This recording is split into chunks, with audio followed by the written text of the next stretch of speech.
Wrestling fans of the internet, welcome back to another episode of Linwood Championship Wrestling.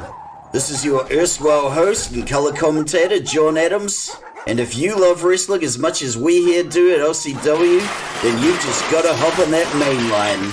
As always, we are coming to you live and direct from an abandoned warehouse in Linwood. And not to blow our own collective horn, but we've got one hell of a card for you tonight. So you want to see some wrestling? Let's go see some wrestling! Here's our first match of the evening, folks. The Professor, Jerome Scott, is a man with a serious axe to grind. After last week's appalling display of guest refereeing from the Violator, who among us can blame him? He'll be looking for nothing less than payback tonight. But has he bitten off more than he can chew? Let's go find out.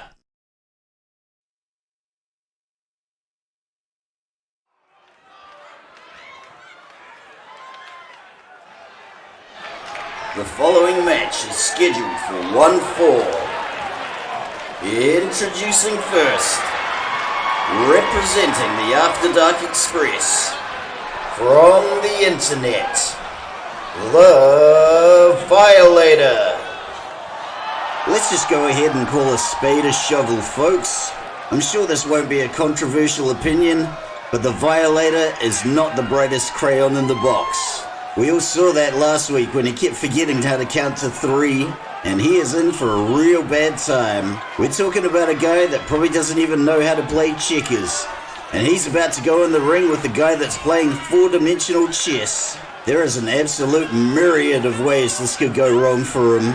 That said, he does have the advantage in terms of size and raw power.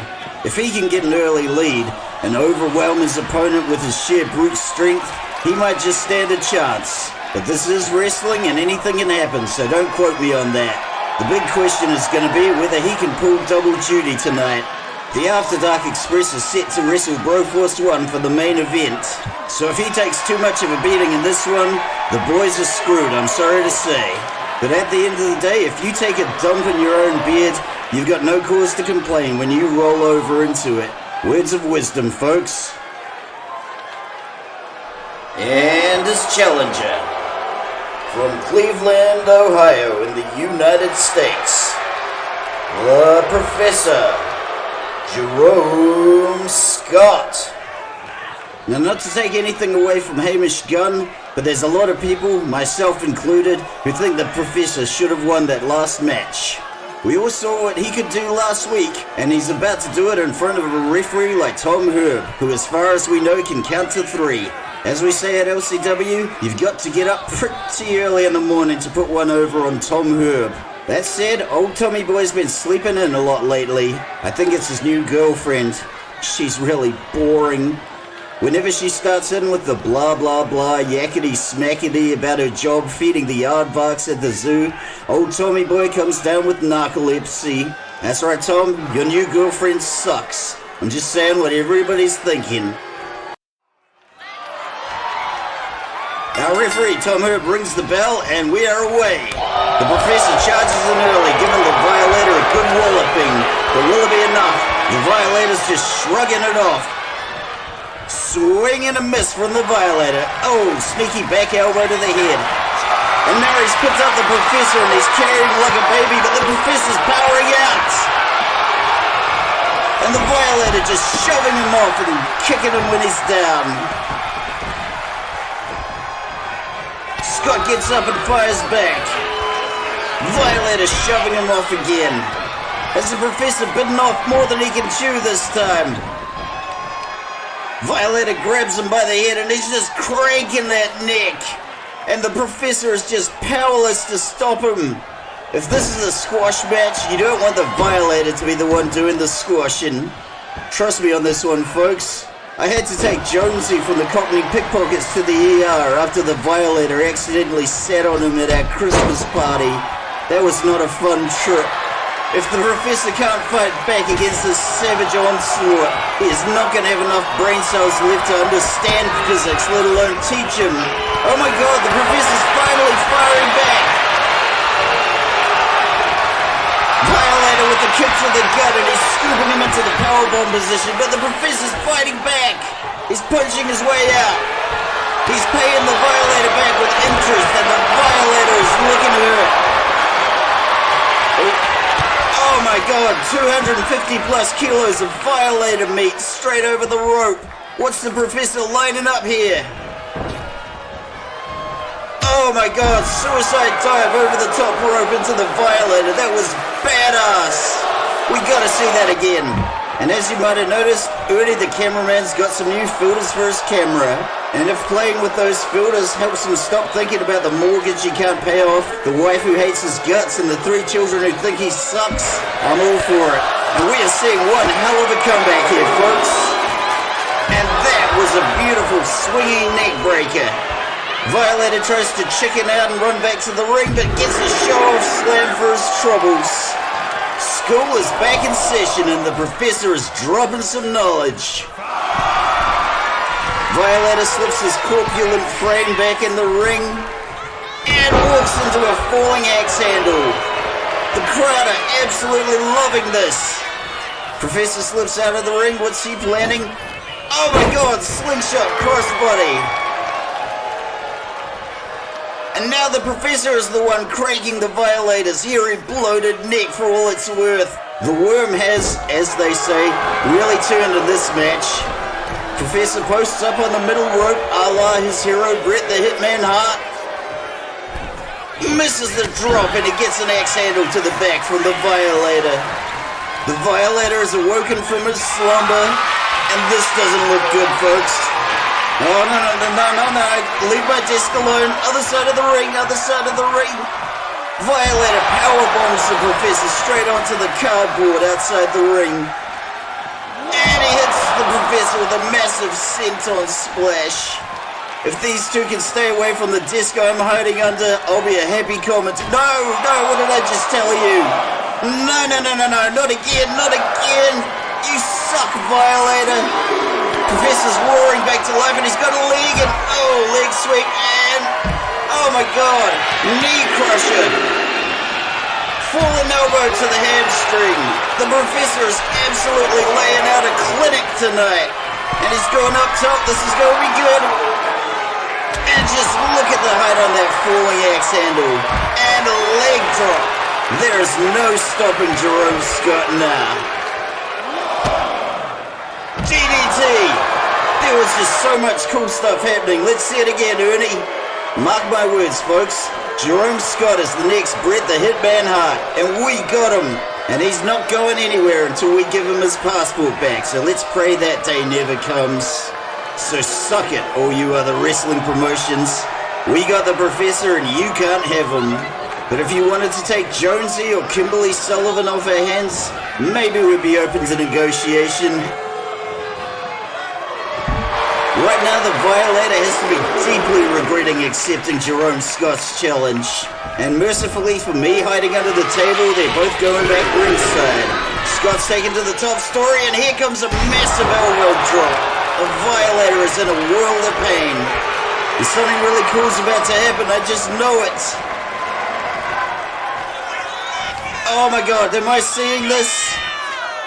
Gravitational constant, one of his signature moves. You can move a lot of Violator with the right amount of leverage. And oh my god, here comes another one of the Professor's signatures. This is centrifuge. I can't believe we're seeing this. This is amazing. Look at all that meat spinning right round, baby, right round, like a record, baby, round, round. Yo, Ernie, we gotta see that again. This is applied physics, folks. With the application of centrifugal force, the Professor takes his much larger opponent for a 360-degree right around the ring. This is mind-blowing stuff, and there's no way the Violator's getting back from that. And can he get the pin? 1, 2, 3. Jerome Scott has done it. He said he'd teach the Violator to count to 3, and he just did. But what's happening now? The Violator is a sore loser. He's getting pummeled and clotheslined out of the ring. How embarrassing for him. And it looks like the Violator's nose is broken. Will he even be able to make the match later? If the After Dark Express are down a wrestler, they are absolutely screwed. I hate to say it, folks, but that's how it is. Well, alright. If you love tag matches as I do, stick around, because this next one's going to be a tag extravaganza. And although our current women's tag champions, the Amazons, will be squaring off against the Coven, this is not a championship match, so no title will be on the line. That said, if the Witchy Trio can score the win, they'll earn the right to bypass all the leaderboards and straight up challenge the champs for a title match. And because it's not a championship match, if the Coven lose, they won't fall all the way to the bottom of the leaderboards, but instead will have to suffer a much worse fate when they have to shave the Violators back twice a day for a week. I don't know about you folks, but I can't wait to see what happens here. Let's go see if the Violator's gonna get his back shaved.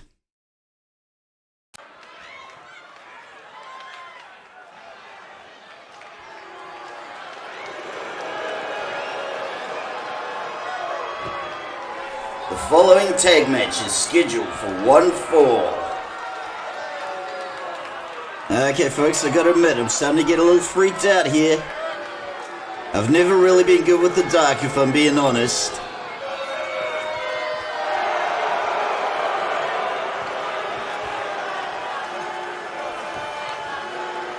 Introducing first, from Salem, Massachusetts in the United States, and accompanied by Helena, Xenia, and Shawnee are the Coven. They're vicious, delicious, and a little superstitious.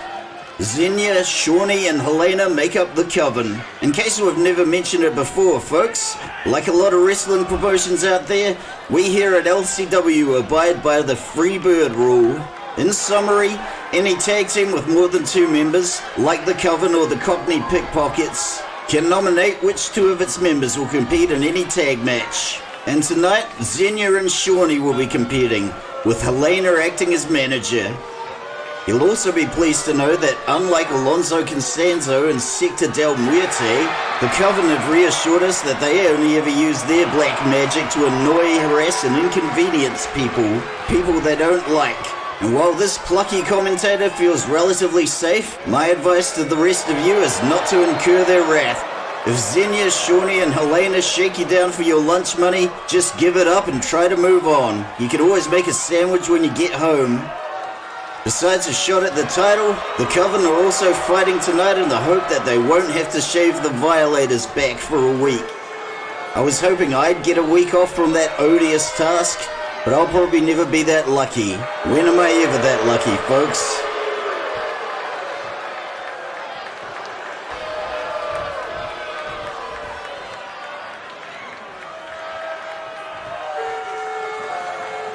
And their opponents, from Thessalonica, Greece, the current LCW Women's Tag Team Champs, Athena Kanakaridis and Tessa Hatcher are the Amazons. If you can pay no attention to those ugly, ugly belts for just a second, and I know it's a big ask, the Amazons are 2 of the finest champions we've ever had. Standing at 6'4", Tessa Hatcher is the largest wrestler in our women's division, whereas Athena Kanakaridis is a 3rd-generation Olympic wrestler for the Greek Olympic team. And believe it or not, Tessa is also a 5th-generation blacksmith. After I helped her set up her email, she gave me this really sweet horseshoe she made herself. If I get 3 more and a horse to put them on, I'm in business. Referee Tom Herb hits the bell, and Shawnee comes straight out of the gate with a flying neck breaker. Not wasting any time at all, folks. It's down to business with some strikes. And a taste of pain. With an opponent of Athena's caliber, it's best for Shawnee not to mess around. Into the ropes she goes, and a suplex. The Coven have raced off to an early lead, and Shawnee's telling Athena to bring it on. Oh, come on, that was rather unnecessary. Whoa. A leg scissor with a monkey flip? Now I've seen everything. Athena gets Shawnee in a leg triangle and comes with a sneaky punch to the head. She's pulling Shawnee back up to her feet and whipping her into the corner, and we are probably about to... Oh no, denied. Whatever Athena was selling, Shawnee ain't buying it, and here comes another taste of pain. This has got to be frustrating for Tessa to watch. Athena goes flying into the Coven's corner, and are we going to see some sweet team action? Yes, we are. Damn, that was brutal. You know how much I love replays, Ernie, so bust out those sweet new filters. We got a bit of everything here, folks. We got a tag, a whip, flapjack, into a code breaker. Oh no! Athena makes the tag, and now Xenia has to face off with Tessa. Squaring off against a powerhouse like Tessa Hatcher is a great way to ruin your evening. Oh god, this looks bad. Tessa just pulled her up by the hair and flung her across the ring. Up she gets. And into home base she goes. And Xenia fires back before she can make the tag, probably saving her life. But the Alaskan giant just shrugs her off and leaves her stunned against the ropes. And if I was Xenia, I'd be very afraid now. Oh my god, that was brutal. Can she get the pin? Kick out before the one. Xenia's a bit woozy, but she's standing up. Oh, and she's scooping her up. We're gonna see a powerbomb. Alley-oop facebuster. Xenia tries to fire back, but Tessa is not having any of it. Tessa picks her up by the jaw and just throws her to the mat. That had to be painful. Into the corner she goes, and the tag was made. We're about to see something cool. Tessa whips her off the ropes. There's the layup, and damn! Straight up dumped into the ropes. Let's take another look. Teamwork is absolutely making the dream work for the champs tonight. Xenia's just laid out helplessly in the middle of the ring, and Athena's going up top. And here comes the colossal elbow drop, which would have been amazing if Xenia hadn't avoided it at the last moment. And just a little something for the fans in the crowd there. With Tessa out of the ring, Xenia's not wasting any time clobbering the Greek goddess. Neck breaker. If the Coven can keep Tessa out of the ring, they might stand a chance. Tag is made back to Shawnee, and she gets in the ring. The time for clobbering is upon us, and here comes payback. Shawnee's getting her up. It looks like she's going for something cool here, but Athena's punching out. Oh! Gotta whip into the ropes. Athena goes low. Athena goes high. Goes for the takedown. Denied. Shawnee is firing back in all cylinders, and Athena is eating a lot of stiff hands. The crowd is really feeling it tonight, and Shawnee's giving it right back. But she's not done yet, and here comes another running neck breaker. She's telling the Greek goddess to stay down, but will she heed her advice? She's telling Athena, I'm not done with you yet. I'm not shaving the Violator's back for you or nobody. We're seeing a lot of back and forth and reversals. And oh, what a lovely dance. But the dance is over when Athena says it's over. And she's going for something here. We've seen the neck breakers, but have we seen an inverted neck breaker until now? Tag goes to Tessa, and Shawnee's evening just got a lot worse. Oh, she is firing back. You know, that may have laid out a lesser wrestler, not so with Tessa Hatcher. Into the corner she goes, and a repass for Shawnee. She is done being the Giant's plaything, and she is unleashing all her frustrations. My God, just look what it takes to put Tessa Hatcher on the mat, and Shawnee just did it. The Giant can be beaten. The Giant must be beaten.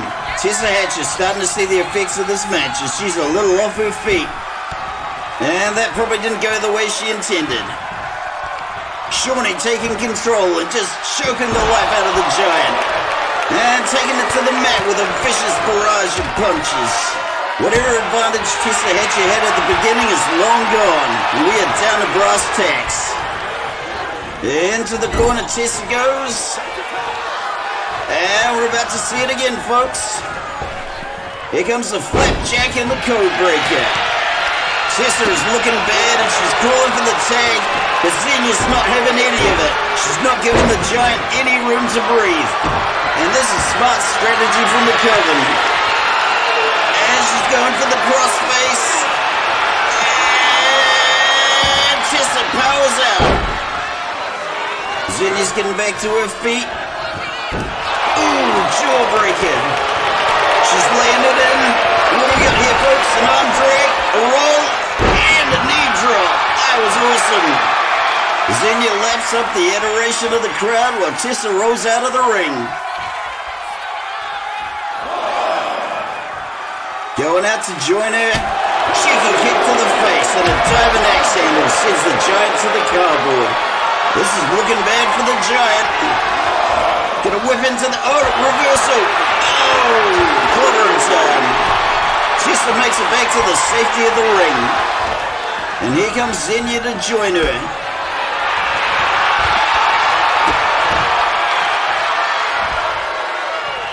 Good gravy. That was a stylish DDT if ever I've seen one. Tessa's calling for the tag and she's gonna need some rest.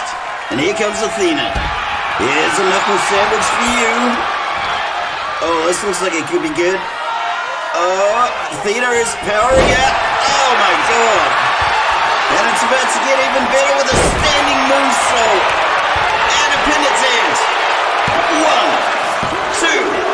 Oh, kick out after the 2. Let's get another look at that sweet escape that will turn into a stunner and a standing moonsault. And this is why Athena Kanakarides is one of the best technical wrestlers in the women's division. Xenia is really not looking good here, folks.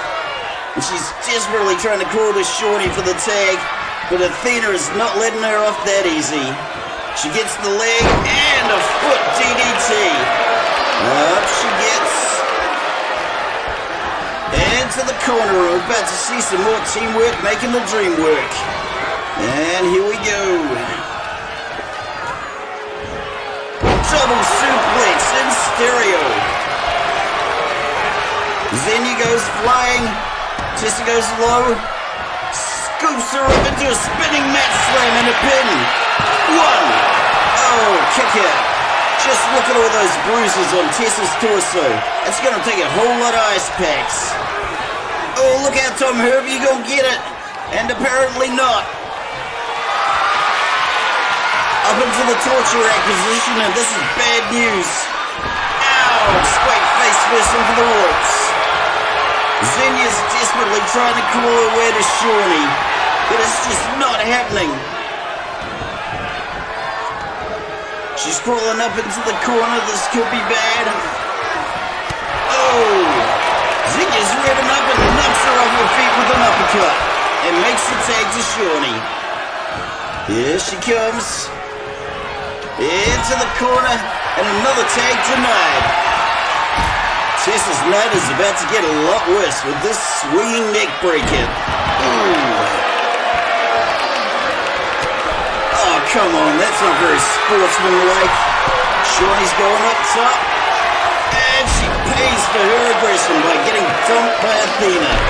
Oh, the Coven are not afraid to play dirty to get what they want. Shawnee's going up top for the second time, but can she make it work?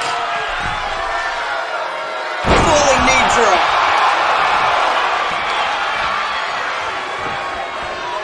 She's back on her feet, and oh my god, are you folks seeing this? This is bad. Ow! Tessa hits the unprotected turnbuckle straight on her back. And while you might have missed it, Ernie sees all. And here we see the dastardly deed. I got a bad feeling we're going to be playing this tape in court someday. See what I said earlier about Tom Herb sleeping in? This is a prime example. You got to break it off with her, Tom. You're no good to us like this. Tessa goes into the corner, and Shorty looks like she's revving up for something. And I'm sure that looked a lot cooler in her head. And the carnage is spilled outside the ring with Xenia taking Athena. And here's the pin. Oh, kick out before the one. Shorty's starting to look injured, and now she's up and into the ropes and into a wicked back elbow. And why is Tom Herb just letting this melee continue outside the ring? Tessa goes into the corner. Shorty's revving up and clothesline to the neck. And because our referee Tom Herb has lowered his standards, all this chaos is perfectly acceptable to him. It's just another day at the LCW office. What kind of zookeeper only feeds the aardvarks? You gotta break it off with it, Tom, for all our sakes, I'm begging you. And after all these neck breakers, Tessa Hatcher is gonna need a brace. I don't know if that staff veterinarian has one, but we can always duct tape a couple of cushions together. Shawnee is laying it on and Tom Herb is doing diddly squat. And we got an early Christmas miracle as Tessa gets back on her feet with a clothesline. She's pulling her up and it's time to kick some back. And thankfully the chaos outside the ring has subsided. And Tessa's scooping her up into the power bomb. But Shawnee's powering out. And does Xenia just throw a pull gear into the ring? Tessa eats a kick to the face while Tom Herb deals with that nonsense. And oh my god, Xenia's doing it again. How are you letting this happen, Tom? Meanwhile, Shawnee is firing shot after shot. And she makes her eat the feet. And once again, all this is perfectly acceptable to our referee Tom Herb. Tessa goes into the ropes and somebody's zigged when they should have zagged. Oh, for crying out loud, there's a chair in the ring. Who put that there? Shawnee ducks Tessa's punch and fires back with one of her own, laying her out. Tessa's looking pretty beat up, and Shawnee's going for the pin. 1, 2. Oh my god. And I'm amazed Tom made that count with all the time he spends thinking about aardvarks and the girl whose job it is to feed them. Shawnee fires off a haymaker and Xenia has another pull cue for whatever reason. Surely this beatdown can't continue much longer. Oh my god, double stomp to the gut. That is just not cricket. And this, folks, is why I never want to get on Shawnee's bad side. If she can do this to Tessa Hatcher, imagine the horrible things she can do to a short, stubby commentator with a heart of gold. And she's going for the pin. Oh, broken up by Athena. If Tessa can make the tag, there's still a chance. But can she even make it that far? Shawnee puts the giant in her place with another punch. 1, 2. Oh, nearly had it that time. How much more will it take to break the giant once and for all? Shawnee makes the tag to Xenia, but can she bring it home? Oh, it's a kick to the gut. Oh no. She looks like she's going for the gory special, and this is just painful to watch. Oh. Can she power out? Oh, yep, she's doing it. Arm drag. And in comes the flying clothesline. And Xenia goes to the top rope. But Athena does not forgive or forget, and she goes tumbling down. And meanwhile, Tessa lays prone against the ropes. And whatever this is, it sure looks bad. Oh, running hip bump. Hasn't she suffered enough? Not enough for Xenia's liking. She's getting Tessa up to her feet. She's going for a choke, and oh, Tessa knees out. He fires back with a rolling pin. 1, 2, and a kick out. This match can't go on much longer. Tessa can barely keep it together. Xenia goes flying, and a collision, and a drop kick. Xenia looking pretty pleased with herself, as well she should be. If she can keep Tessa away from the tag, it's all smooth sailing. And there goes the Russian leg sweep. Oh my god, she's got her in a very painful armbar. Can she get her to tap? Tessa can't quite reach the ropes, but she's powering out. Punch to the head. All the competitors have been through the ringer at this point. Tessa whips her into the corner, goes for the stomp, and gets a shot in the face. And ooh, look what we have here. A hammerlock SOS. But there ain't no message in a bottle coming for you, Tessa. And as you can tell, this match has really taken a number on Xenia's makeup. Into home base she goes, and we're about to see something vicious, delicious, and a little superstitious.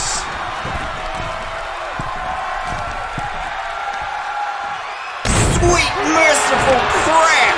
An 8 crossbody and it's all over Red Rover. Let's take another look. This is some really stellar teamwork from the Coven. And here we're about to see Xenia using Shawnee as a projectile with that beautiful crossbody. She's got her back on her feet. And she is just unloading with an absolute blitzkrieg. Oh, Meteora. That's gotta be all she wrote, folks. She's going for the pin.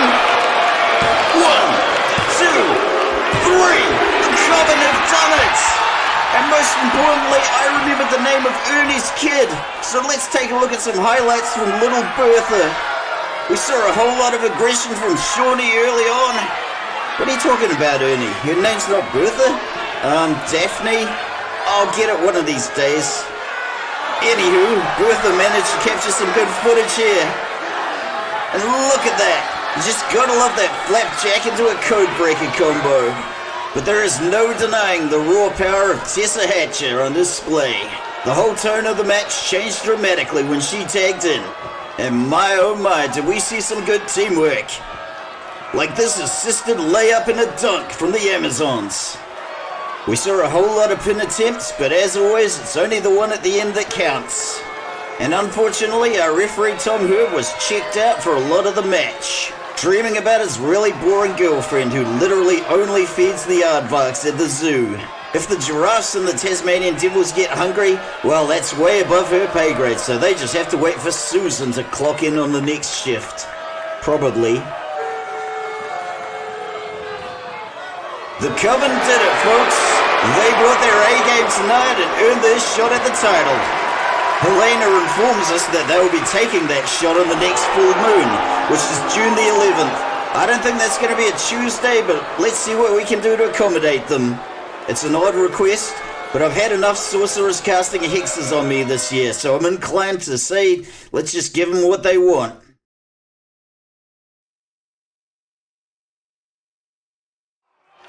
Oh crap. Folks, this man in the brown suit and the hideous tie is our general manager and my boss, Todd Sorensen. This can't be good, so for God's sakes, everybody look busy. And hey, you there with the Fire John Adams sign, not cool. Well, I was having a good night before. Oh crap, I'm in trouble.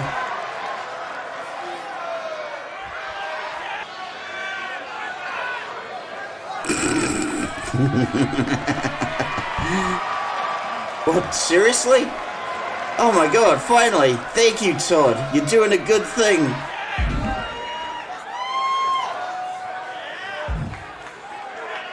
Ow, that stings a little, Todd. I don't like where this is going.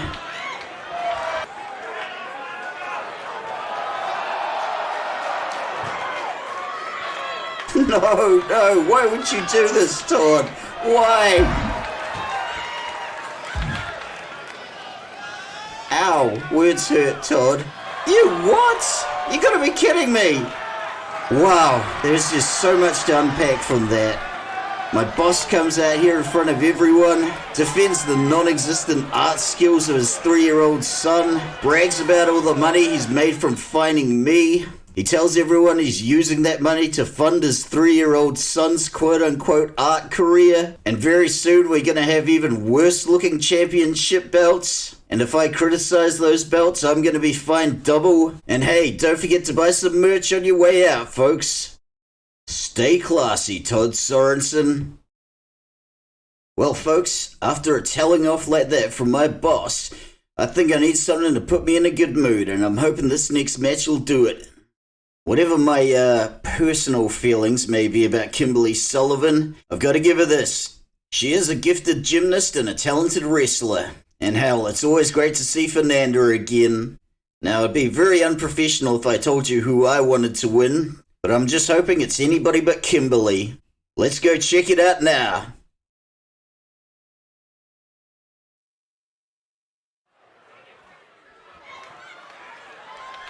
The following match is scheduled for one fall.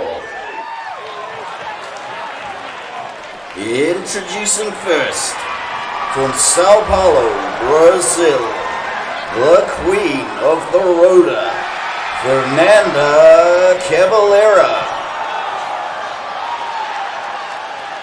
After that last match with Nikita Kalishnikov, it sure is great to see Fernanda back in the ring where she belongs.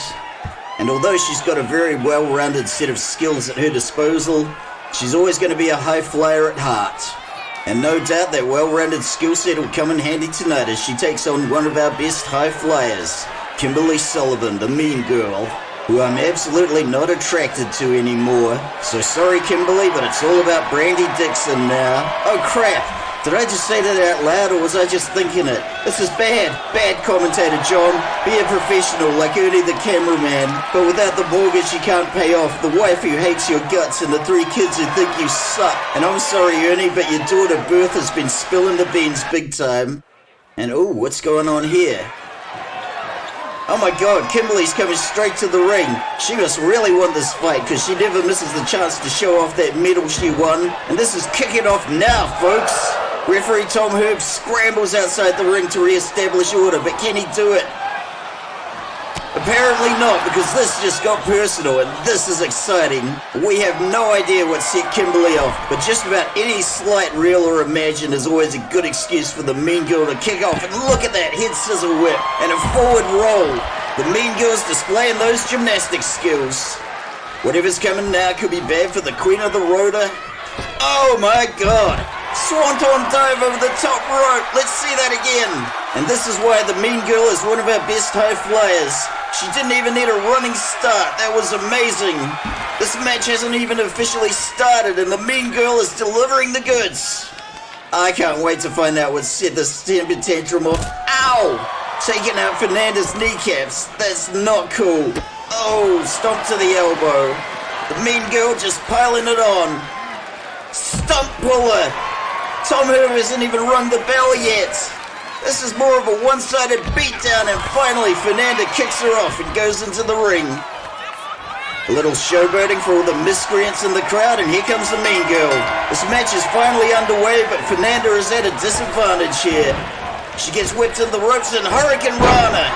The Queen of the Rota should never expect the mean girl to play nice, or fair for that matter.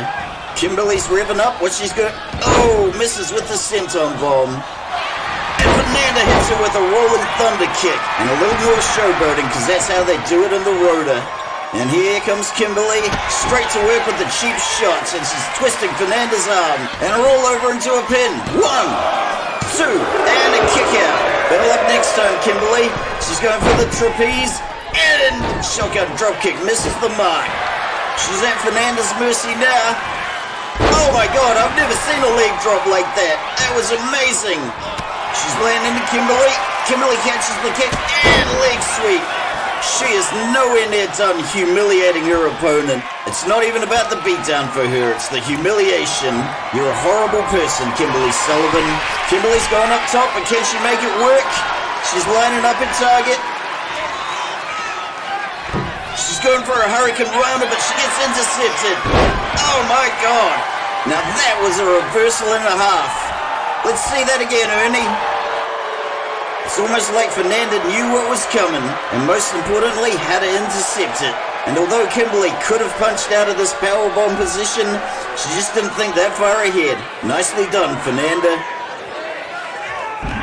Fernanda going for something flashy, but nobody home. And how about that backflip from the mean girl? Wasn't that something? And Kimberly punches out of the headlock. Good gravy, I could hear bone cracking with that kick.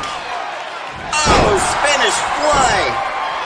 Kimberly showing up. Oh, what's happening? That was a beautiful kick. Moonsault from the springboard, but nobody home. Fernanda gets Kimberly by the scruff of the neck and drags her to the ropes. We've got a little ballroom dancing going on. Let's see where this goes. Oh, head scissor whip. Drop kick. She's bringing out all the hits. And folks, we have an update on the Violator. His nose is indeed broken and he will not be able to compete tonight in the main event. The After Dark Express have yet to announce a replacement, but stay tuned. And why Fernanda didn't capitalize on that opening is anyone's guess, but now she's probably wishing she did. Mean Girl with a slippery reversal, as she's going for the tilt-a-whirl head scissors. This is still anyone's match, and the Mean Girl has taken a rather relaxed attitude, which I personally hope will be her undoing. And surprise, surprise, the Mean Girl with the cheap shots. Kimberly going for the grab. And she gets whipped into the turnbuckle. And why Fernanda is not coming in with a running strike, I have no idea. Kimberly with a little roll there, and she starts firing back. Good gravy! Fernanda's got her in a fireman's carry, and oh, spiked into the ropes. Fernanda grabbing her by the hair, not her real color, by the way. And smashed face first into the turnbuckle. She picks up Kimberly and straight up dumps her like Kimberly does to all her boyfriends when they stop giving her compliments. And now she's lining the Mean Girl up for the aerial assault. This could be big, folks. Somersault shotgun dropkick. And can she get the pin? 1, 2, 3. Oh! Referee Tom Herb taking his damn time with that one. So close, but can she finish this? She's got Kimberly in another fireman's carry. Running power slam.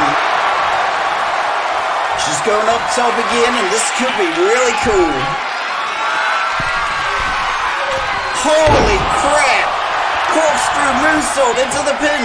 1, 2, 3. Fernanda has done it. We came for the high flying action, and the Queen of the Road absolutely delivered. And here's some ringside highlights from Little Bertha, such as this pre-match beatdown with the whirly-bird scissors from Kimberly. And who could forget the swanton dive over the top rope? But whatever advantage Kimberly had from the early beatdown was quickly nullified. The Queen of the Road got her head back in the game and started taking it to Kimberly Sullivan. We saw a lot of off-the-wall acrobatics from two of the best in the business. But at the end of the day, there can be only one. And I, for one, am glad that one person wasn't Kimberly. We had the sweet somersault shotgun dropkick that clocked the Mean Girl square in the face. And while that might not have been enough to do the job, the running power slam that followed certainly was. Chalk up another victory for the Queen of the Roader. And just for a little icing on the cake, we also saw the sweet corkscrew moonsault. It was enough to seal the deal and get Fernanda the win.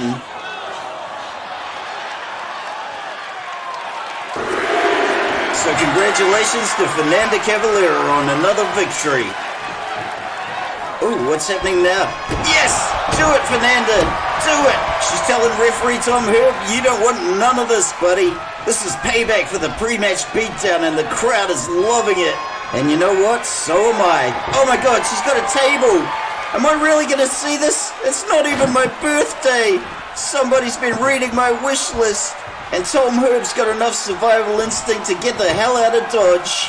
Oh my god, the anticipation. You can do it, Fernanda. We believe in you. Oh, here it comes. Yes! Kimberly Sullivan goes through a table. This is the best thing I've seen all week. Thank you, Fernanda Cavalera. After seeing that, I am officially in a good mood again. Let's get this show on the road.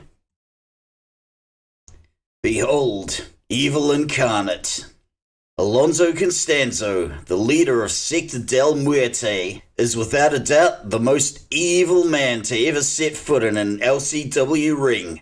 He seeks to use his black magic and his cult of brainwashed followers to take over wrestling, but he's about to run headfirst into his first major obstacle, the Great Khan himself, Ogadai Khan. Can El Padrino's black magic overcome the might of Mongolia's greatest cultural export? Well, obviously, I'm not going to give the answer to you now, otherwise you wouldn't want to watch the match. So let's you and I do that together, right now. The following match is scheduled for one fall. Introducing first, representing Sector del Muerte and accompanied by La Madrina, from Matamoros, Mexico, he is El Padrino, Alonso Constanzo. Oh man, this guy gives me the willies every time. And as you can see, he's accompanied by his number 2, La Madrina. And in case you didn't know, Alonso Constanzo claims to be the illegitimate grandson of drug trafficker, cult leader, and serial killer, Adolfo de Jesus Constanzo. Given that his alleged grandfather preferred the company of men, we find that claim highly dubious. And now he's trying to pull off some mass hypnosis on all of you. Don't fall for it, people. And thankfully, the LCW crowd here has no love for Constanzo or Sector del Muerte. Apparently, they're not as easy to brainwash as La Madrina and Los Satanicos. But I guarantee each and every one of these people in the crowd are smart enough to pick up some merch on their way out. And while we do have Violator shirts, they only come in 4XL. And his opponent, from Ulaanbaatar, Mongolia, the Great Khan, Ogadai Khan. Wrestling is one of the oldest and most primal sports we have as humans, and every culture in the world has its own unique take on it. Wrestling was mandatory for Genghis Khan's soldiers to improve their physique, and every year in Mongolia they have the Nadam Festival, where people compete in wrestling, horse riding, and archery. And much like Hamish Gunn with the Highland Games, you're looking at the guy who showed up every year and cleaned house. But will that be enough against El Padrino and his dark magic? Let's find out.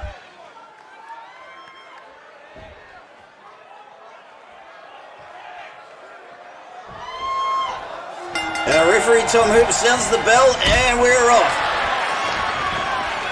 El Padrino puts his arm through the ringer and a sneaky kick.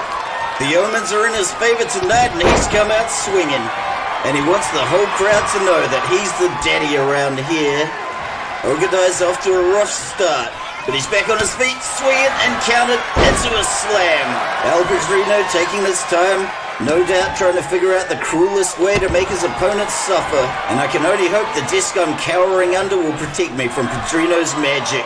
This might be an easy match for him, and he's basically just playing with his food now. Ogadai is not looking good, folks. And here comes a running face-breaker knee smash. This is beginning to feel a lot like a squash match. And this is a level of narcissism we usually only see in wrestlers like Kimberly Sullivan. And now they're locked up, and despite Ernie's snazzy new camera filters, we just can't seem to get rid of those video game-looking pop-ups. I'm sure that happens to other wrestling promotions all the time. Referee Tom Herb actually doing his job. Ogadai slaps back. He's not out of this yet. And a reverse DDT. Double leg takedown into a pin. And a kick out before the one and a reversal. One. He might have been a little ambitious going for that early pin. He's getting back up, and Constanzo lays him out with a clothesline. He's posting up on the middle rope. What's coming? Double spring falling elbow. And whose job is it to clean the blood off those steps? Oh crap, it might be mine. Padrino whips him into the ropes and misses an opportunity. And here comes a shotgun dropkick. And something is not right about this match, folks. Padrino has Ogadai completely at his mercy. I don't want to accuse anyone of slipping a Mickey, but it really does make you wonder. Now we get some lovely interpretive dance, but Ogadai's going up top. And he makes him pay with a falling axe handle. And here we see Constanzo's narcissism get the better of him, as his opponent reminds him he's still in this. After getting dominated early in the match, Ogadai's finally got Padrino where he wants him. So he picks him up by the traps, and just hits him across the ring. But he's not done with him yet. And if you're not done with LCW, why not buy some merch on your way out? There you go, Todd, I said it. You happy now? And although we've told them not to, our referees have a bad habit of turning translucent, as Tom Herb's doing right now. You've been warned, Tom. Ogadai's powers on display here as he's just picking up Constanzo and ragdolling him all over the show. He's going up top, and with the kind of bulk he's carrying, this could be very bad for Constanzo. Oh no, he's falling flat on his bum. This is not the way he wanted the match to go. And Constanzo's starting in with the mind games. Nothing fancy here, folks. Just face first into the canvas. He's got him up, and a flying discus punch knocks him down. Ogadai gets whipped into the ropes, and Constanzo with botch after botch, and Ogadai slaps back. Oh, right to the face. Ogadai shrugging it off, and Constanzo's back. Oh my god, deadly little back-breaker, knee-breaker combo there. Referee Tom Herb's ghostly visage just reinforcing Constanzo's claim of dark powers. Something about this match just don't sit right. It's almost like these two wrestlers are puppets controlled by a middle-aged man desperate for attention. We're through the looking glass here, people. Ogadai straight up crushing Pedrino in the corner. Ogadai going to the middle rope for another aerial assault. Oh, body splash. And if you want to make a big splash, why not buy some merch on your way out? God damn it, I can't believe you talked me into that, Todd. Ogadai gets the kick to the gut, scoots him up into the powerbomb position. Oh. And he's dropping him right into the turnbuckle, face first. El Padrino collapses like a house of cards. Ogadai's got the crowd on his side, and he's revving up. Oh, vicious kick. He's got the momentum, and he'd better take advantage of it. Just like you can take advantage of the merch table and the low prices therein. Oh, Ogadai's going for the crossface, but can he power? Oh, Padrino's powering out. And Ogadai gets swept off his feet. Oh no, I've seen this look before. Sacrificial altar. But can he get the pin? No. But let's take another look at that brutal, devastating move, the sacrificial altar. One of Constanzo's signatures. And if you want your favorite wrestler's signature on a piece of merch, it's only a few bucks more. I swear to God, Todd, you make me plug that merch one more time, I'm gonna tell everybody about the sweatshop in Linwood where the merch gets made. We wouldn't want that now, would we, Todd? El Padrino getting Ogadai to his feet. And he whips him into the corner. And there goes the pointy elbow. This is not looking good for Ogadai. And Constanzo is just running roughshod on him. A normal wrestler would have finished him off ages ago, but Constanzo is a sadist. Whenever he books a match with Todd, he says, "Bring me one who will scream." And there's a savage right to the face. And oh my god, he just lifted 150 kilos of Mongolian barbecue and kneed him in a very sensitive place. Oh my god, we're about to see it. The hand of Kadi Mpembe. This is the most bloodthirsty move I've ever seen in my whole career. And like a true psychopath, Constanzo's pulse never got above 80 BPM. Hey Ernie, let's get another look at this devastating move. And as you can see, Constanzo is just jamming his thumb into Ogadai's neck over and over and over again. There's no way he can survive that. 1, 2, 3. Constanzo takes the win.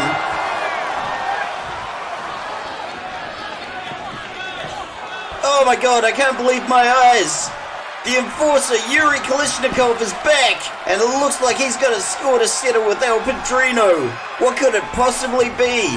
I guess we'll all just have to stay tuned to find out. And if you people don't buy any merch tonight, Todd says he's gonna beat me. He's crazy. If you wanted a slobber knocker, then have we got a slobber knocker for you. As you might remember from 2 weeks ago, both Candice Devereaux and Left Eye competed in a triple threat match for the Women's World Championship. Although they both lost to Marisa Duvalier, over the last 2 weeks they've both taken to social media and each one is blaming the other one for the loss. And as they both lost a championship match, they both fall right down the leaderboard to last place. But there can be only one last place. So what we've got here is two women who hate each other's guts and are fighting for the second to last place, which is really depressing when you think about it. But anyway you cut it, this one's going to be an absolute bloodbath and I can't wait.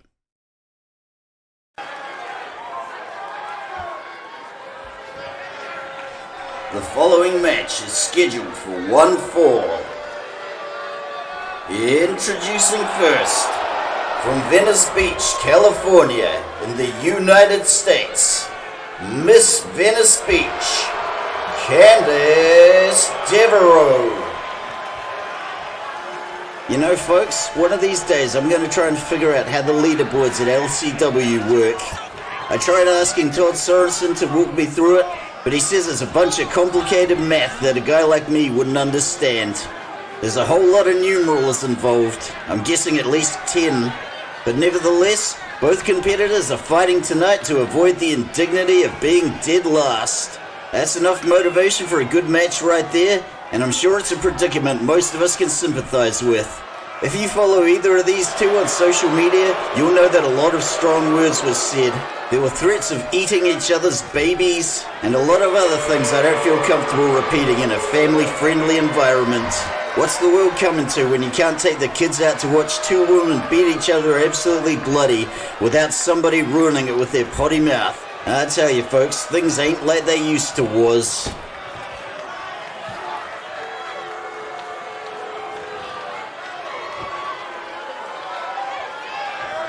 And her opponent, from Philadelphia, Pennsylvania, in the United States, Lisa Left Eye Bishop. I know as a commentator I'm not supposed to play favorites, but if I had to wager, I'd place all my money on Left Eye. She just straight up wants it more, and to her, Miss Venice Beach represents all the advantages and privileges that she never had growing up rough on the streets of Philadelphia, where it may or may not always be sunny. But quite frankly, this match could go either way. I guess we'll soon find out who's going to be eating whose babies tonight. And if any of you out there are eating your baby or anyone else's babies, what you're doing is wrong. Please stop. And you can just feel the animosity already. It's only going to get worse from here. And oh my god, is this sportsmanship we're seeing? Nope, just mind games from Miss Venice Beach. And she's got inside Left Eye's head. Our referee Tom Herb starts the match. Both wrestlers now locked up and we're going to see some old school grappling. Oh, roll into a pin. Oh, kick out before the one. And a reversal from Left Eye. One. Oh. And another reversal from Miss Venice Beach and barely a one count. Nobody is wasting any time in the desperate scramble for second to last place. And Left Eye slams the beauty queen to the canvas. They're tied up again. Let's see where this goes. Oh, she's driving her into the ropes. And Tom Herb is separating them. Left Eye clobbering back with a heavy right hand and they're tied up again. There is no love lost between these two and Left Eye is driving her into the corner. Tom Herb tries to separate again. And another stiff right hand from Left Eye. And a flurry of punches. Miss Venice Beach hits the canvas. Her opponent's just waiting for her to get up. Left Eye goes in, Candice counters, and look at the height on that kick. Miss Venice Beach's yoga classes are paying off big time, and look at that tricep streak with those dips. Catches Left Eye with an arm wringer and a kick to the gut. Left Eye gets sent flying into our referee Tom Herb. You alright there, Tom? Left Eye picks her up and nails her with a scoop slam. And here comes the devastating elbow drop. Miss Venice Beach is already in a world of pain. Left Eye going for the left leg. And a step up enziguri reversal from Candice Devereaux. Miss Venice Beach gets her in a fireman's carry. And she heaves Left Eye into the turnbuckle. And honestly, there was no need for that, Candice. Left Eye sends her into the ropes, but she whiffs the sweep. Oh, what do we got going on here? Oh my god, a vertebraker. I haven't seen one of those in yonks, and she's going for the pin. Oh, kick out before the one. Let's take another look at that sweet vertebraker. Left Eye goes in for the kill, and Miss Venice Beach gets vertebroken. Ba-dum-dum. I'll be here all night, folks. We've been seeing a lot of botches lately. Oh, but that was not one. Nothing says I hate your guts more than a kick with a 6-inch heel. Oh, Candice is picking her up. And she's distracted by something going on ringside. Keep your eyes on the prize there, Miss Devereaux. No matter how disappointing that prize may be. Left Eye counters and shoots back with a haymaker and a kick to the face. Candice is nothing but a scrub and she ain't giving no love. She goes for the leg, but Candice slips her. Good gravy. Now that's a sidewalk slam if ever I've seen one. Is Left Eye going to capitalize? Nope, reversal from Candice. Left Eye's crawling to the safety of the corner, or so she thinks. Brutal gut kick from the beauty queen. And another. Left Eye punches her way out of a small deadly space and hits the clothesline. This one might spill out of the ring, folks, and Left Eye's going topside. Whatever comes next is going to be awesome. Oh, crossbody. That cardboard is going to be stained with blood in no time, and we're just going to have to order some more pizzas. But as long as it's Hell Pizza and Todd's paying, I'll take the vegan mischief with the spicy APA sauce. Miss Venice Beach picks Left Eye up, and she's sending her for a bit of a run.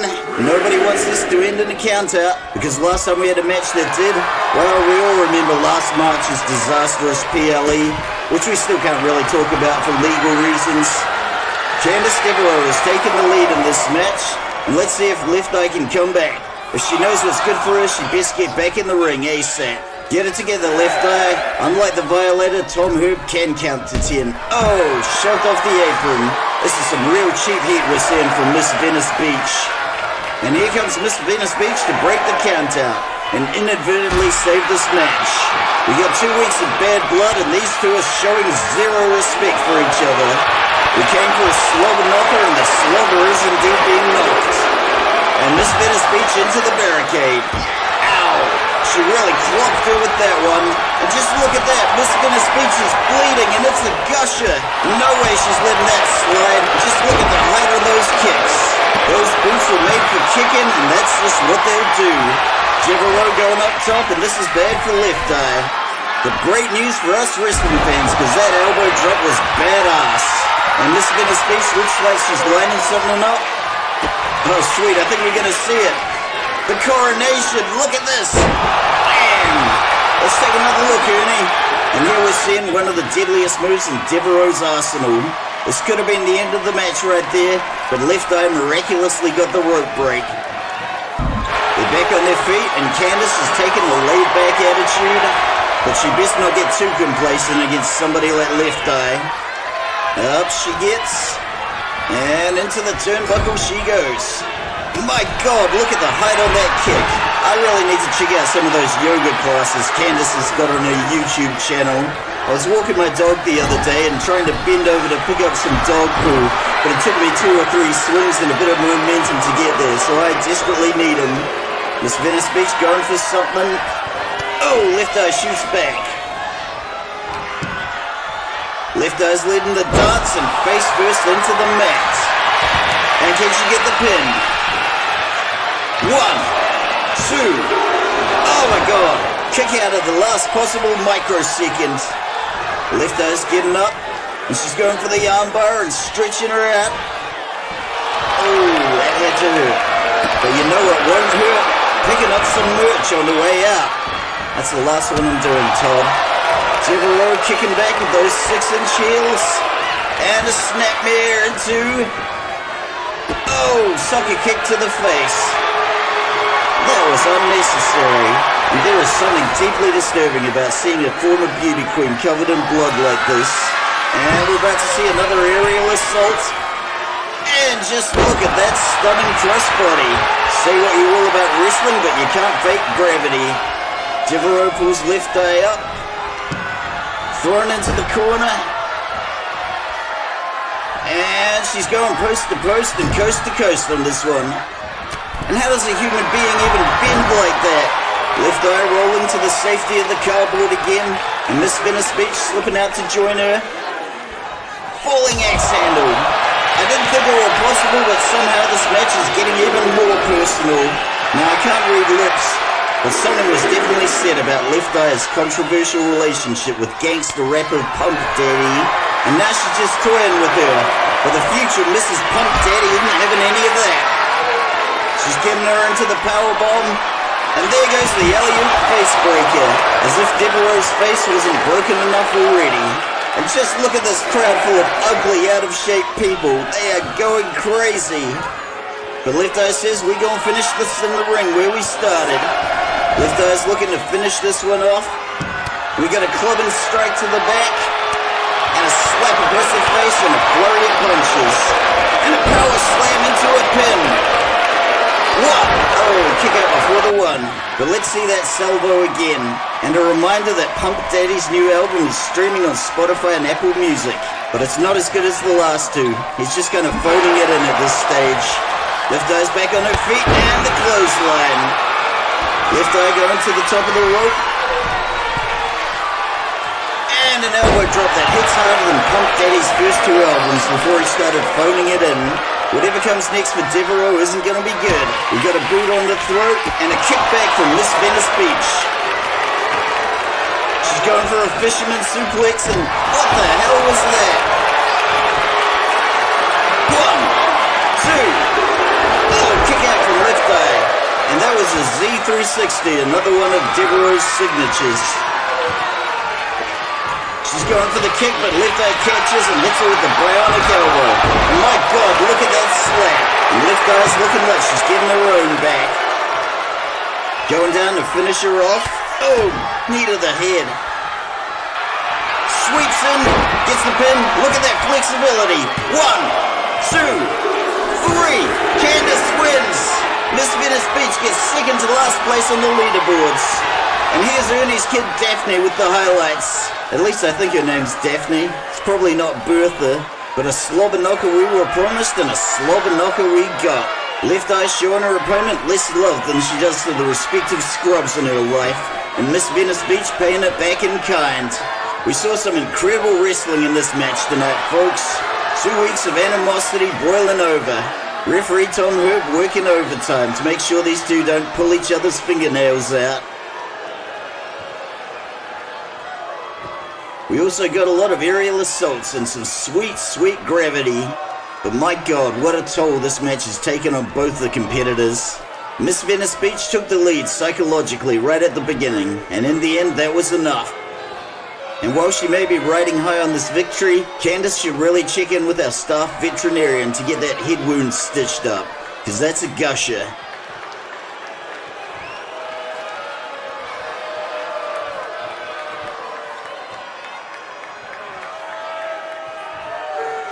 I said it before and I'll say it again, folks. There is just something deeply disturbing about a former beauty queen with her face covered in blood after beating the snot out of her hated rival. But at the end of the day, that's why I love wrestling. Where else can you see that kind of thing? And here comes Yuri Kalishnikov. Let's see if he'll fill us in on the Constanzo situation. And just a reminder that both of Yuri's parents are active agents in the FSB. They've been leaking intel to Zelensky and the good people of Ukraine. So you're allowed to cheer for him, if you like. Where's he going with this? And I'm sorry, Yuri, but we don't have a translator on hand. But it sounds like he's blaming Constanzo for his loss. And to be honest, nothing shocks me anymore when it comes to Constanzo and Sector Del Muerte. Uh-oh, what's happening? Ernie? I'm scared. And here comes Constanzo. This is looking ominous.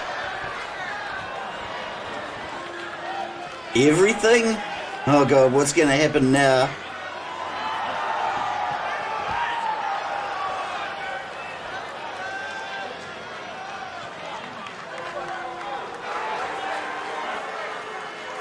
Yes, you only mention that every time, Alonzo. Ooh, this is bad. You could just cut the tension with a knife in here. And there was me thinking we'd confiscated all the Aztec death whistles. And oh my god, this is going down right now. Referee Tom Herb gets in the ring and we are gonna see some action. It's kicking off. And we're away. Swing and a miss. Kalishnikov catches him from behind. And look at that kick. El Padrino was not expecting this. Kalishnikov just unloading on Constanzo. And just a reminder, folks, that we didn't book this match. We're as surprised as you are. He's revving up for something, and he takes a kick to the face from El Padrino. We got the lock up, and let's see who comes out on top of this one. Constanzo gets him in a headlock, and what's coming next? The Enforcer sweeps him off his feet and brings him crashing down. The crowd are on his side because he's one of the good Russians. And there goes the uppercut. He is determined to make El Padrino pay for his championship loss. And he is straight up brutalizing him. Padrino's getting up. And he answers back with a shotgun dropkick. The Enforcer's getting back to his feet. And there goes the jawbreaker. He is just laying him out like a breakfast table. But he's not done yet. He gets Constanzo in an arm wringer, lifts him sky high. And he comes crashing down. This crowd is just going ape sugar. The Enforcer getting him up in a headlock. And there goes the suplex. This has been a totally one-sided match, if you can even call it a match. The Russian cosmonauts going sky high. And boom goes the falling knee. And here comes the pin. 1, 2, 3. The Enforcer Yuri Kalishnikov has made a statement tonight. The Enforcer has come tonight to let the LCW universe know that he is back.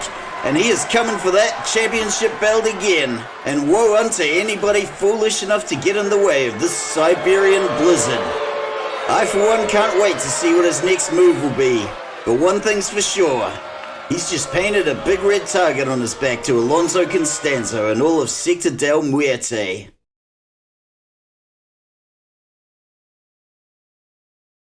And this brings us to the main event of the evening, folks. Unfortunately, the Violator's nose is still broken, and the After Dark Express have yet to announce it. Oh, hold on. Got a note here from Todd. Let's have a look. Good God, no, terrible idea, horrible idea. What the hell are you thinking, Todd? They only took him out of the Iron Lung 2 days ago. Let the record show that I completely object to this match on personal and professional grounds. I don't even want to watch this match, but I have to because it's my job. Oh, this is going to be a disaster. Deep breaths, John. Be a professional. Let's just you and me watch this thing together and keep our fingers crossed.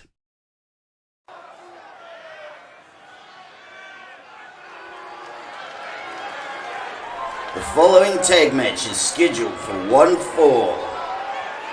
Introducing first, from Detroit, Michigan in the United States, and Linwood, Christchurch here in New Zealand, and accompanied by their manager Jim Cornette, Homeboy Love Shark, and John Dog Adams are Shark Dog. How did we get here, folks? How does something like this be allowed to happen? Well, I'm glad the doctors managed to stitch back Love Shark's face. He's come out here looking like the mummy tonight. He has not been cleared to wrestle by either the doctors at the ER or our staff veterinarian. Whoever booked this match should be thoroughly ashamed of themselves. And while I gotta give credit to the After Dark Express for rallying around Love Shark the way they have, I just hope Love Shark's little baby sharks aren't watching this tonight. As a commentator and a friend, I'm hoping for the best, but I'm preparing for the worst. I just really hope you know what you're doing, Love Shark, because I don't want to be the one making that phone call to your kids.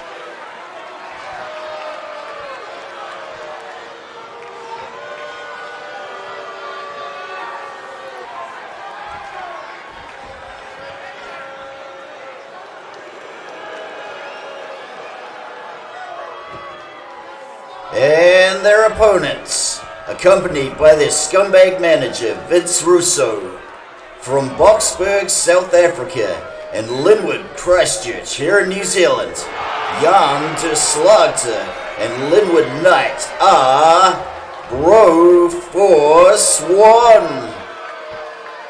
What is there even to say about this odious collection of individuals that hasn't already been said? You're looking at three of the absolute worst crumbums, wrongins, no goodnicks, and ne'er-do-wells to ever set foot in an LCW ring. I'm doing my best to be a professional, but I can barely hide my contempt for these three clowns. And much like today's John Cena, they have come to ruin wrestling for everyone. I don't think there are enough words in any language to describe the amount of contempt I have for Linwood Knight, Jan de Slagter, and Vince Russo. I get that Linwood Knight's gotta get that booze money somehow, but this is not the way, Linwood Knight. You just sold your soul to the devil for a 12-pack of Woodstock bourbon and cokes.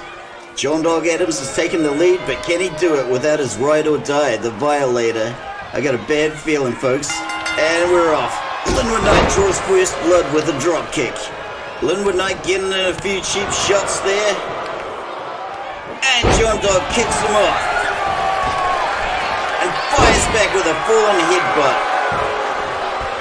And boom! Shalaka-luck, boom. There goes the elbow drop. Oh my god, springboard moonsault. Misses the mark. Linwood Knight clapping back.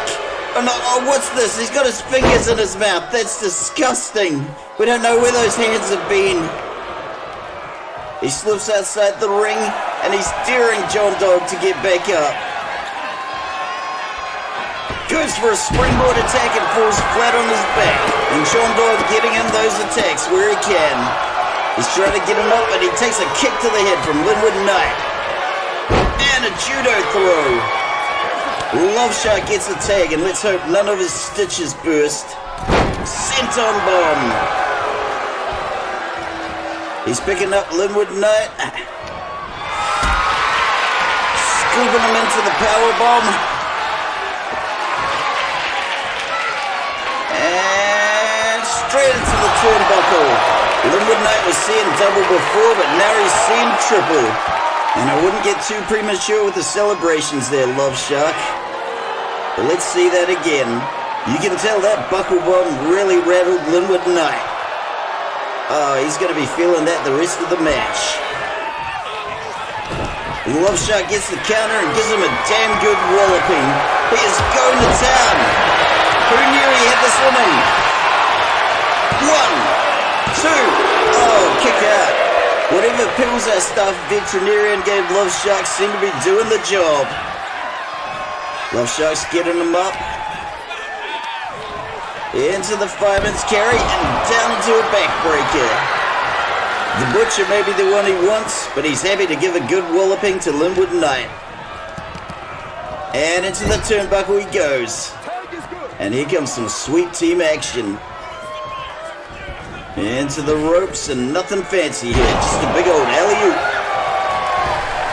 And he nails him with another dive in the... Oh, what's happening here? Something's kicking off, folks. It's kicking off between Corny and Russo outside of the ring.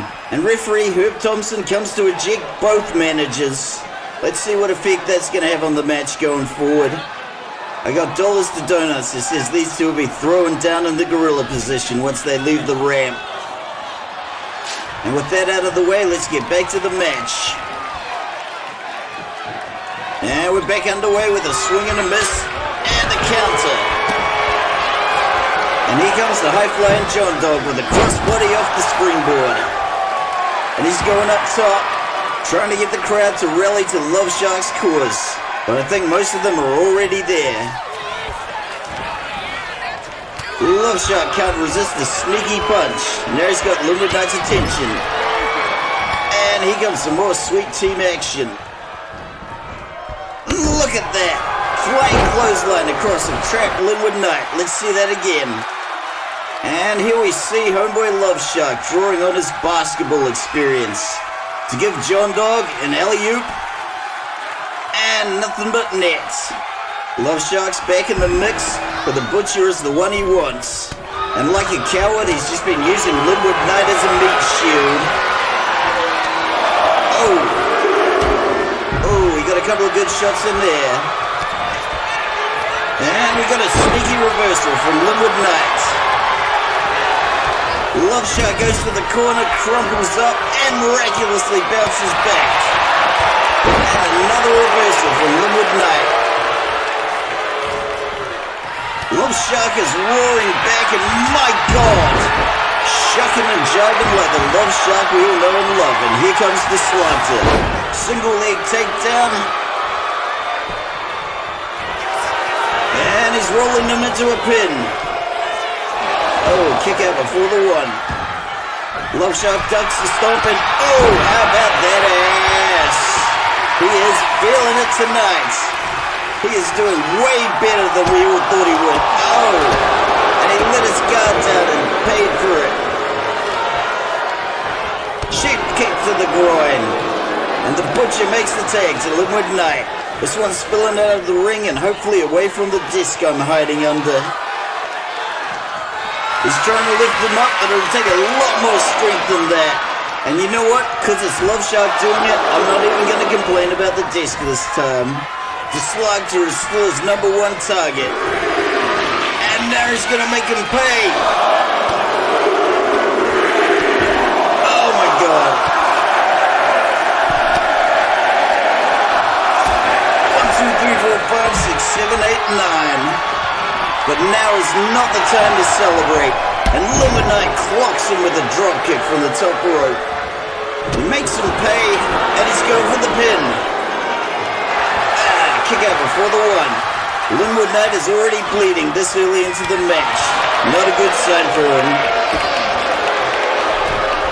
He's going for some kind of grapple, but Love Shark's powering out, and he does it. Oh my God, stiff right hand. Tag gets made to John Dog, and maybe this isn't as hopeless as we all thought. Oh, he's going up top. Could this be it? Oh my God, diving fist drop. John Dog firing up, remembering his career as a failed musician. Taking the boots to a helpless Linwood Knight. If Knight can't get the tag soon, he's screwed. Into the ropes. Oh my God, look at the height on that backbreaker. That was stunning. And the crowd are just loving this guy who's ripped off my look, name, and mannerisms. And into the corner Knight goes. There's the elbow. And a running bulldog. And incidentally, who thought out the name Shark Dog? That's bloody ridiculous. No way Corny came up with that. And we got another falling backbreaker. Moonsault from the springboard hits the mark this time. Hey Ernie, we haven't had a replay in a while. Can we see that again? I've always been a sucker for the high flyers, folks.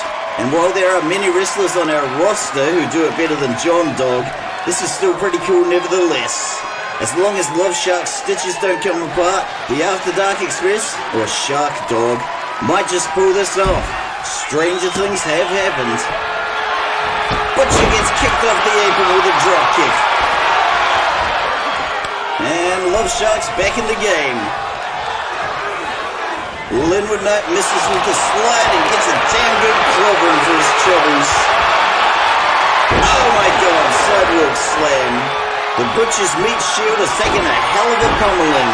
If Broforce 1 wants to take the win, the Slugter's got to stop being so cowardly and come in here himself. Linwood Knight is looking worse than he usually does. And he gets whipped into the corner. And there goes the clothesline to the neck and an elbow. And I don't know about you folks, but I don't want to live in a world with no shucking and jiving. Homeboy Love Shark is a man possessed tonight. I really hope Corny's watching this backstage from the gorilla position, because this is some astounding wrestling. Love Shark's in no particular hurry, but he didn't come for a quick win tonight. He came for payback.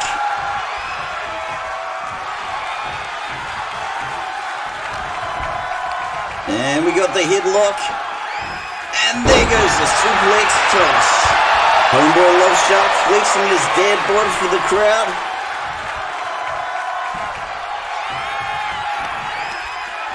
He's getting Linwood Knight up into the ropes. And there goes the one-handed spine buster. Love shot taking his time, lining up Linwood Knight. And that could have been a mistake. Despite the pummeling he's taken, Linwood Knight is still in this, and he's firing back. Oh, chokehold. He's literally squeezing the wind out of Love shot. And there's the tag to this slog who has been largely absent in this match. Comes for the single leg takedown. Gets in a cheap shot. And he's stretching him out with an armbar. And he is not getting any love from the crowd. He's sitting Love shot up. And there's the kick to the back. And what a coward. He makes the tag. As much contempt as I have for Linwood Knight, I've got to give him credit. He has been carrying Broforce 1 throughout this match. And with his spineless teammate, it's not like he had much of a choice. Another dropkick from the top rope, but he misses the landing.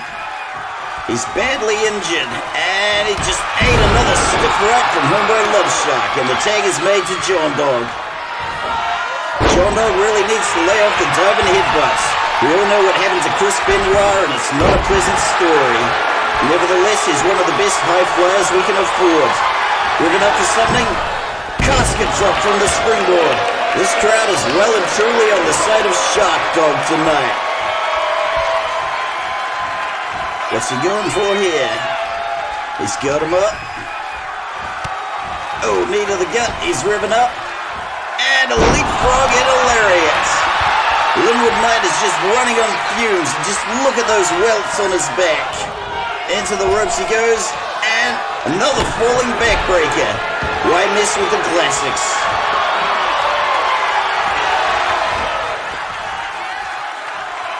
John Dog taking the time to show some love to this crowd that are hopefully going to buy some merch. Swing and a miss. John Dog goes into the ropes, and Linwood Knight gets him with a scoop slam. He gets him up. We got a counter, a kick. Bit of a dance, and a neck breaker. This is not going well for Broforce 1. Slugger gets headbutted off the apron. Here's Linwood Knight back in the ring. Oh, we've got a bit of a slobber knocker already. Trading shots. Linwood Knight takes him down. He's got John Dog by the neck and he's dragging him, but John Dog's powering out. Oh, punch to the gut. A step up into Gary. John Dog's looking to go topside where he does his best work. Oh, what's coming here? Flying Superman punch. Up he goes again, and oh my god, are we gonna see it? Jesco Jam! And the crowd is loving it. Let's take another look at that. Although John Dog named this move after his Fox Terrier Jesco, it always reminds me of my Fox Terrier Jesco. Should really set up a playdate. Broforce 1's stubborn refusal to tag in the Boxburg Butcher is going to be their undoing, mark my words. Love shot going for the pin. Oh! And this was all a ruse to draw out the Butcher. You can't hide forever, the Slugter. Oh, we got a bit of a back and forth going here. Trading blows. Oh, Linwood Knight with the reversal into a judo throw. He hits him up. Love Shark into the corner. Oh, riposte. Oh my god, look at that. Linwood Knight is trying to power out. Can he do it? Oh, shot to the gut from Love Shark. He hoists him up. And a beautiful fall-away slam. And let's not forget the shucking and jiving. And why Linwood Knight has not tagged out in his condition is beyond me. Love Shark picking him off with some shots. Near to the gut. Oh my god. Wet Willie thumb strike. Thank God we couldn't see that from this angle. And finally, Knight makes the tag. Here comes the Butcher at the end of the battle to bayonet the wounded. And the best meat is in the rope. Was this Love Shark's plan all along? Because it's bloody brilliant. The Boxburg Butcher's Knight is about to take a turn for the worse. Love Shark unloading on his opponents. Oh my god. This looks bad.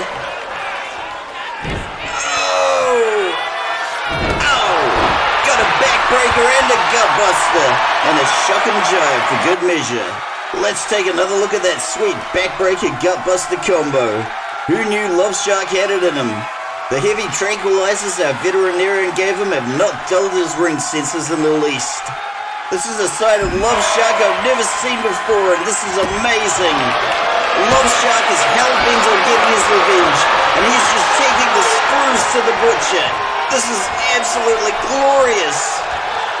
Hey, who threw that sledgehammer in the ring? Butcher off the ropes, and into the one-handed spinebuster again. John Dog removing the turnbuckle pad. This is going to be bad news for the Butcher. And into the exposed turnbuckle he goes, spine first. And now Love Shark's in the corner. Butcher revving up and a double kick to the face. Stops him dead in his tracks. He's taking an absolute flogging here. Love Shark lifts him into a fireman's carry and down into a backbreaker. He is just feeding off the energy of this crowd like a hungry hippopotamus. The Butcher trying to crawl to safety. Can he make it? Oh no, I've seen this look before. Sweet merciful crap! That was a buckle bomb and a half if ever I've seen one. I could actually hear bone cracking from here. Let's take another look. If the Butcher wasn't regretting last week's cowardly post-match beatdown, he definitely will be after that. But homeboy Love Shark is not done with the Butcher yet. He's got him up and he's using him as a speed bag. Off to the ropes he goes, and there's the clothesline. That's got to be enough for the pin. 1, 2, 3. Oh my god, I can't believe it. They've done it. Homeboy Love Shark has done it. And where do you even start with replays for this match? We just saw so much cool stuff. You might as well just play the damn match back over again as one big replay. But the After Dark Express came into this with a strategy and it paid off big time. And as much as I hate to give him credit for anything, you gotta hand it to Linwood Knight. He took beatdown after beatdown after beatdown and just kept coming back. And who could forget the Jasco Jam? I'll never get sick of that one. And believe me when I say nobody was more surprised or more delighted to see Love Shark come out like this. All those stitches and tranquilizers didn't slow him down a bit. And Love Shark, your kids are gonna think you're really cool when they see all of this. And although he took his damn time to get in the ring, we saw the Butcher get the beatdown he so richly deserved, courtesy of homeboy Love Shark.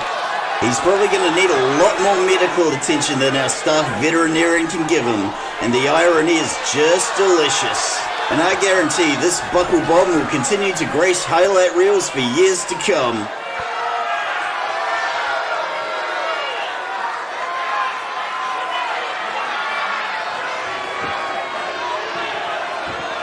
Oh my god, they've done it!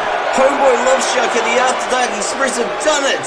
And this crowd is completely coming unglued! Now folks, the expression instant classic gets thrown around a lot these days, but that was an instant classic. The After Dark Express scored a decisive blow against Broforce 1, and most importantly, my friend Homeboy Love Shark got his victory on the Boxburg Butcher. Does this mean we'll be seeing a fourth member of the After Dark Express? Who can tell? But it sure is nice to see the good guys get a win for once. Now that was a match. And folks, as much as I hate to say it, that's all the time we have this week.